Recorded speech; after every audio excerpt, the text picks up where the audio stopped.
Number 1 खिलाड़ी की बात करते हैं जो होने वाले हैं विराट कोहली। विराट कोहली की बात की जाए तो ये तगड़ा फॉर्म दिखा सकते हैं और इन्होंने हर साल ये करके दिखाया है। रॉयल चैलेंजर बैंगलोर के मोस्ट सक्सेसफुल बैट्समैन और आईपीएल के सबसे मोस्ट सक्सेसफुल बैट्समैन अगर कोई रहे हैं तो वो विराट कोहली ही रहे हैं, इसमें कोई शक वाली बात नहीं है। मुझे ऐसा लगता है कि विराट कोहली इस साल बढ़िया फॉर्म दिखाएंगे और इसी के वजह से जो है मैंने यहाँ इनको रखा है। और लास्ट ईयर भी इन्होंने जो है मेरे हिसाब से ऑरेंज कैप जीती थी। इनकी जो बैटिंग स्टाइल है वो हम सबको पता ही है, थोड़ी क्लासिक बैटिंग होती है। हालांकि रन ऑफ बॉल थोड़ा सा चल जाते हैं, लेकिन वो अगर 50 बनाने से पहले अगर 50 बन जाता है तो हम सबको पता ही है कि कैसे जो है ये बैटिंग कर सकते हैं। हालांकि वो देखना होगा दोस्तों इनका स्ट्राइक रेट कैसा रहेगा, क्योंकि बीजेटी में उतना बढ़िया इनका फॉर्म नहीं रहा। लेकिन मुझे ये पता है कि इनका फॉर्म रहेगा, क्योंकि आईपीएल में इनका फॉर्म आता है और वो बेस्ट तरीके से आता है। क्योंकि दूसरा कोई बैट्समैन चले या ना चले, विराट कोहली का फॉर्म बढ़िया ही देखने को मिलता है। 2-3 सीजन अगर हम भुला दे तो इन्होंने कभी भी आरसीबी के लिए 400 से कम जो है रन्स कभी भी बनाए नहीं हैं, ये हम सबको पता ही है। जिसकी वजह से मैंने यहाँ इनको रखा है। और विराट कोहली बहुत तगड़े बैट्समैन है, जब एक बार सेट हो जाते हैं तो तगड़े रन्स बनाते हैं। आईपीएल स्टैट्स तो आपको देखने को मिल ही रहे होंगे। 8000 रन एक टूर्नामेंट में कौन बनाता है, इन्होंने बनाया है। That is the quality of Virat Kohli. इससे ज़्यादा एक्सप्लेन करने की कोई ज़रूरत है नहीं, क्योंकि विराट कोहली है। इसी के साथ नंबर 2 खिलाड़ी की बात करते हैं जो होने वाले हैं लाइम लिविंगस्टन। जी हाँ, मैं इस खिलाड़ी को यहाँ नहीं रखने वाला था, लेकिन मैंने इसीलिए रखा है क्योंकि ये स्पिन बॉलिंग प्लस बैटिंग करने वाला है इस साल। क्योंकि मुझे ऐसा लगता है कि ये दोनों स्पिन बॉलिंग कर सकते हैं, यानी कि ये लेग स्पिन ऑफ स्पिन दोनों करते हैं। एक ही ऐसे बॉलर है दोस्तों इंग्लैंड में जो दोनों एक ही साथ बॉलिंग कर सकते हैं, मतलब राइट हैंडेड को लेग स्पिन और ऑफ स्पिन जो है लेफ्ट हैंडेड बैट्समैन को, और एक ओवर में ही कर सकते हैं। तो वो दिक्कत नहीं है, इसकी वजह से जो है ये यहाँ ज़रूर आएंगे। और इनका यूज़ जो है एज ए स्पिनर इस साल बहुत ज़्यादा होने वाला है सुयश शर्मा के साथ या कुणाल पांड्या के साथ, जिसके भी साथ आप कहें जहाँ स्पिन फ्रेंडली विकेट्स होंगे वहाँ इनका यूज़ होगा। बैटिंग की बात की जाए तो इनकी बैटिंग बहुत ज़्यादा तगड़ी है, हम सबको पता ही है।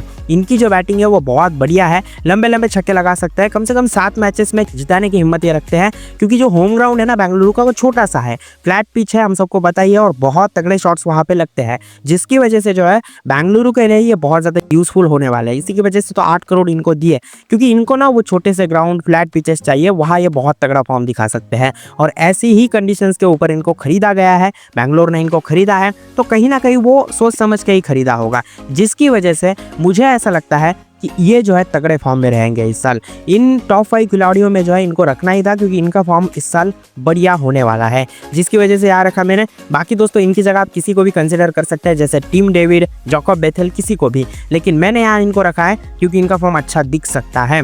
ये जो है बहुत बढ़िया हिटिंग करते हैं, ये स्पेशल एबिलिटी है इनमें, और लंबे लंबे छक्के लगाते हैं। अगर एक बार कनेक्ट हो गया बैट से बॉल तो वो लंबा चला जाता है। और मिचेल स्टार्क को इन्होंने रोहित शर्मा जैसे छक्के लगाए थे ओडीआई सीरीज में, तो इसी से आप समझ सकते हैं बॉलर की ज़रूरत नहीं है कि सामने कौन बॉलर है, डरते किसी से नहीं है। अगर इनके बैट पे एक बार बॉल चढ़ गई तो फिर वो दूर ही जाती है, जिसकी वजह से मैंने यहाँ इनको रखा है। बाकी अगर आपको और किसी खिलाड़ी को कंसिडर करना है तो आप कर सकते हैं। नंबर 3 खिलाड़ी की बात करते हैं, होने वाले हैं फिल सॉल्ट। अब ये भी इंग्लैंड से आते हैं, इनका भी तगड़ा फॉर्म रह सकता है, और हम सबको पता ही है कि कैसे बैट्समैन है। लास्ट ईयर केकेआर के लिए इन्होंने बहुत ही ज़्यादा तगड़ा बेस्ट फॉर्म दिखाया था, और यही नहीं, इससे बड़ी बात यह है कि इनमें जो है कॉन्फिडेंस लेवल बहुत ज़्यादा है। हालांकि केकेआर की जो पिच है, कंडीशन है, वो फ्लैट है, और वैसे ही बैंगलोर की भी है। कम से कम 7 मैचेस जिताने का तो मतलब इनमें हिम्मत है। जैसे मैं लाइम लिविंगस्टन के बारे में बात की कि 7 मैचेस में वो अच्छा फॉर्म दिखा सकते हैं, वैसे ये भी दिखा सकते हैं। कम से कम 7 मैचेस में जो इनके होम ग्राउंड पे मैचेस है वहाँ ये तगड़ा फॉर्म दिखा सकते हैं। और इनको प्लानिंग करके एक दिन ऑप्शन से पहले प्लानिंग करके लिया गया है।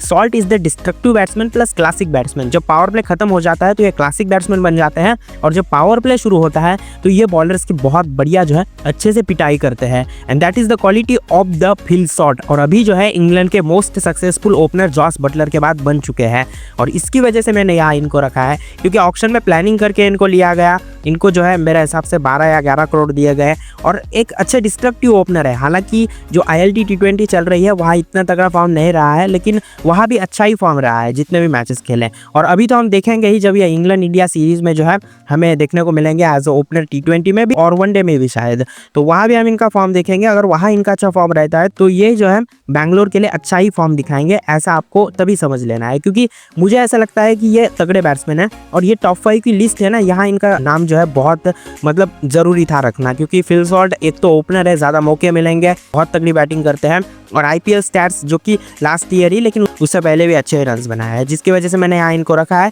बाकी कंसीडर तो आप किसी को भी कर सकते हैं। नंबर 4 खिलाड़ी की बात करते हैं जो होने वाले भुवनेश्वर कुमार। भुवनेश्वर कुमार क्वालिटी के साथ आते हैं, हम सबको पता ही है। इनके पास वेरिएशंस बहुत बढ़िया है, स्लो वन कटर ये सब तो डालते ही, और फास्ट बॉलिंग अच्छी है इनकी, और ये डेथ ओवर में स्पेशली बहुत बढ़िया काम कर सकते हैं। लेकिन जो लास्ट 2 ओवर्स होंगे, क्योंकि इनका कैसा है ना कि अगर इनको 16-17वें ओवर में अगर आपने ओवर दे दी तो फिर वहाँ जो है ये रन्स खा लेते हैं। ऐसा क्यों है पता नहीं, लेकिन ये रन्स खाते हैं। हालांकि जो डोमेस्टिक लीग्स हुई वहाँ इनकी इकोनॉमी जो है बहुत तगड़ी रही, वहाँ इन्होंने अच्छी इकोनॉमी के साथ बॉलिंग की, 6 या 7 की इकोनॉमी थी, जो सबसे बढ़िया बात है। आईपीएल के स्टैट्स देखेंगे तो फॉर्मर स्टैट्स बहुत बढ़िया, और मुझे ऐसा लगता है इतने एक्सपीरियंस बॉलर आपको नहीं मिलते। अगर आपने 10 या 11 करोड़ दिए है तो अच्छा किया, क्योंकि भुवनेश्वर कुमार स्पेशली आपके कंडीशंस के ऊपर बहुत तगड़ा फॉर्म दिखा सकते हैं। जो बेंगलुरु का छोटा सा ग्राउंड है वहाँ इनके वेरिएशंस और वो जो उनकी बॉल्स है वो बहुत बढ़िया जो है मेरे हिसाब से काम आ सकती है। अगर आपने इनको खरीदा है तो वो बहुत बढ़िया बात की, इससे बढ़िया आपको बॉलर नहीं मिल सकता था ऑक्शन में, और ये कंडीशन के हिसाब से अच्छे है, जैसे मैंने पहले ही बताया। तो इसकी वजह से मैं ज़्यादा जो है यहाँ पे कंफ्यूज नहीं था टॉप 5 में रखने के लिए इनको। इनकी फास्ट बॉलिंग अच्छी है, और न्यू बॉल से तो तगड़ी बॉलिंग रहती है। न्यू बॉल से तो ये रन्स देते ही नहीं है, तो पावर प्ले में आगे अगर आपके कोई भी डिस्ट्रक्टिव बैट्समैन आ गए एज ए ओपनर तो उनको ये रोकने का काम कर सकते हैं। ये न्यू बॉल से बहुत तगड़ी बॉलिंग करेंगे। अगर आपने इनको पावर प्ले में 3 ओवर्स भी दिए और लास्ट का 1 ओवर दिया, लास्ट का ओवर निकालने में माहिर है। लास्ट ईयर भी हमने राजस्थान रॉयल्स के सामने इनको देखा था, उन्होंने लास्ट ओवर में बहुत कम रन देके जो है मैच जिताया था, और ये काम इन्होंने एक बार नहीं किया है, इतिहास में बहुत बार जो है दोहराया हुआ है, जिसकी वजह से इनकी ये क्वालिटी हमें समझ में आती है।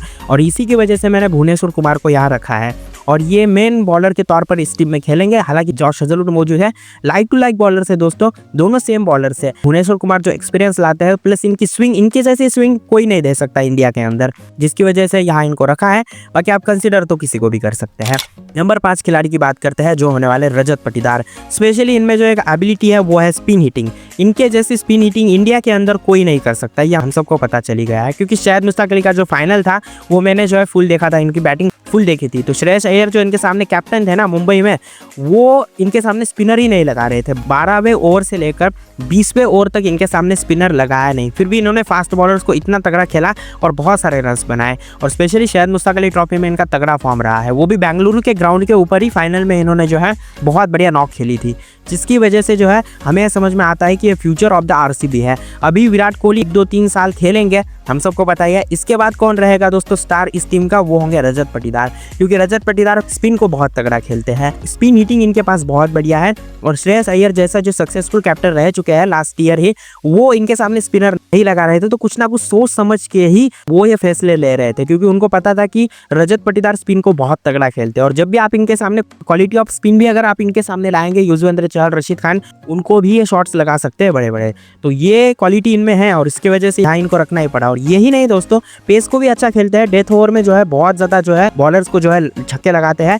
बस यही नहीं, मैचेस आपको फिनिश करके दे सकते हैं, इससे बड़ी कोई चीज और हो नहीं सकती है। नंबर 3 पे या नंबर 4 पे खेलेंगे इस सीजन, शायद नंबर 3 पे ही, क्योंकि फिल सॉल्ट और विराट कोहली तो ओपनिंग करेंगे, तो नंबर 3 पे इनका स्लॉट फिक्स है। लास्ट ईयर तो इन्होंने सेकंड हाफ में जो है तगड़ा फॉर्म दिखाया था, जिसकी वजह से आरसीबी क्वालिफाई हो सकी थी, क्योंकि उसमें तो मुझे लगता है 7 मैचेस में से 4 मैचेस में इन्होंने 50 से ज्यादा रन बनाए थे। और स्पेशली बेंगलुरु का जो ग्राउंड है वहाँ तो इनका फॉर्म अच्छा रह ही सकता है। तो दोस्तों ये थे वो टॉप 5 खिलाड़ी जो दोस्तों डिस्ट्रक्टिव फॉर्म अपना जो है आईपीएल 2025 में दिखा सकते हैं रॉयल चैलेंजर बैंगलोर के लिए। बाकी दूसरा कोई खिलाड़ी है तो मुझे कमेंट करके आप जरूर बता सकते हैं। इस वीडियो में बस इतना है दोस्तों, मिलते हैं नेक्स्ट वीडियो में। Thanks for watching.